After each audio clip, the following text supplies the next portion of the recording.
请问什么叫夫妻之道呢？叫了老婆，你就要负责到底；叫了老公，你就要安分守己。一生老婆，一生的责任；一生老公，一辈子的承诺。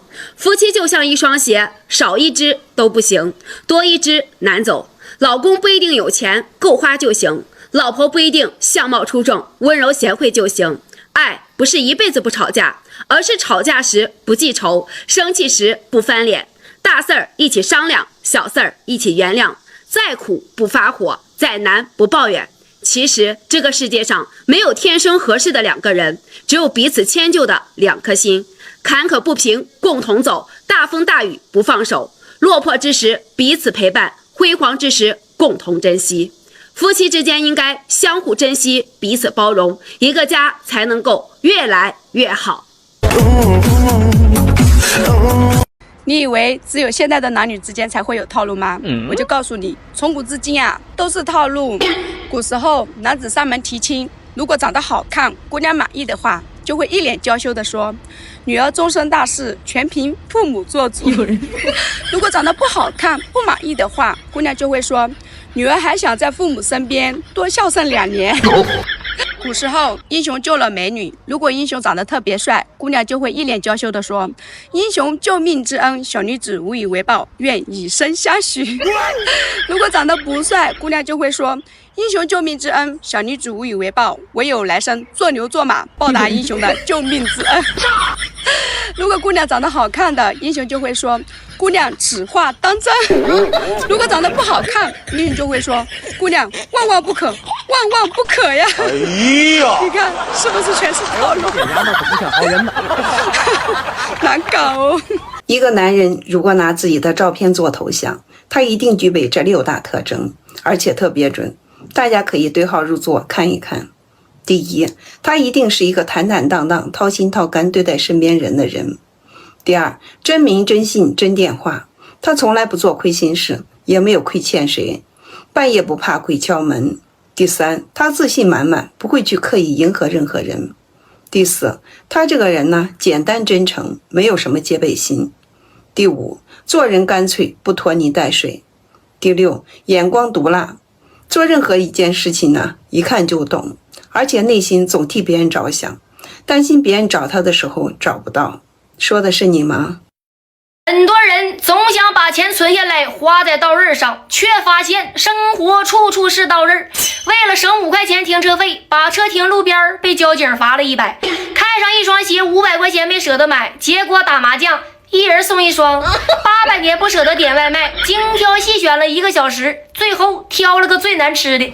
那这一辈子可真是抠抠搜搜的花了很多钱，叽叽灵灵的上了很多当，骂骂咧咧的干了很多活，小心翼翼的闯了很多祸，精打细算的欠了一屁股饥荒，精挑细选的买了一堆难看的衣服，认认真真的做了很多马虎的决定，迷迷糊糊的结了个婚，稀里糊涂的生了个娃，掏心掏肺的结了很多仇，不明不白的吃了很多亏，窝窝囊囊的活了几10年呢。最后机缘巧合刷到了我，极不情愿的点了个赞，骂骂咧咧的走开啦。啥也不是。排队上厕所，伦敦。啥呀？肚皮上盖章，印度。盖章必用之物，印尼。零存整取，加拿大。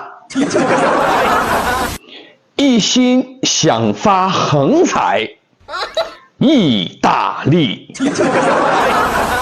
颜料展览馆，以色列。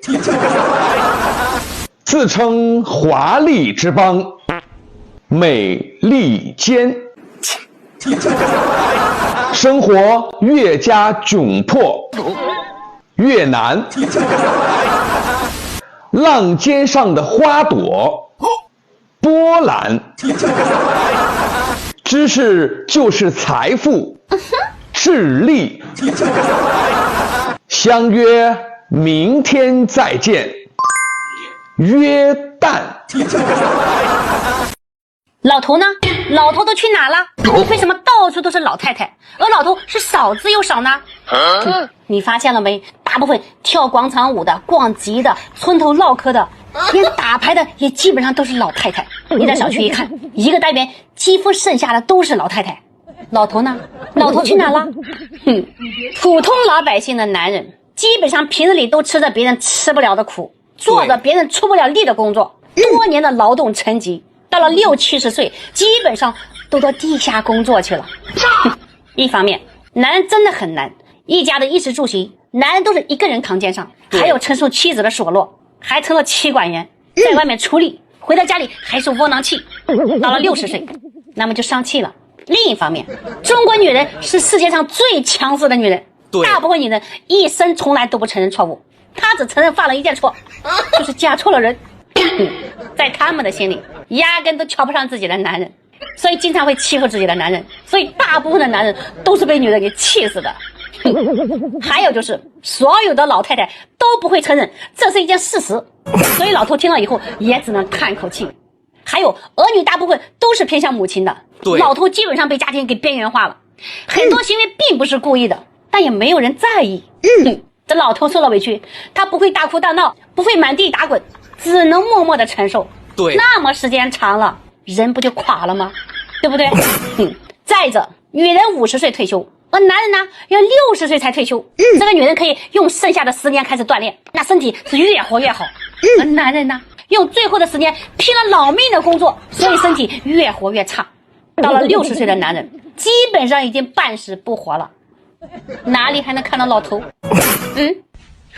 有娶老婆是娶胖的好还是瘦的好？我就告诉你，饺子要吃烫烫的，老婆就娶胖胖的。这娶老婆胖了才性感，搂在怀里特柔软，冬天可以暖被窝，夏天还可以挡太阳。生活过得旺不旺，全看老婆胖不胖。老婆没有臀，钱没有地方存；老婆没有腰，钱要打水漂。熊腰又虎背，轻松得富贵；虎背又熊腰，生活节节高。像水桶像水缸，生活才能奔小康，是不是？性格开朗又大方，夫妻恩爱100年长。这街上美女千千万，谁要胖了谁好看。虽然身上肉成堆，那是现代版的杨贵妃；虽然身上脂肪多，那是抗老抗衰抗色狼。微胖女人7分财，即使不富，她也正宅。别再嫌我胖了。其实我也有色心，我这颗色心全靠颜值守着。颜值让我品行端正，颜值让我作风优良，要不然我也不是什么好东西。哎呦我的妈！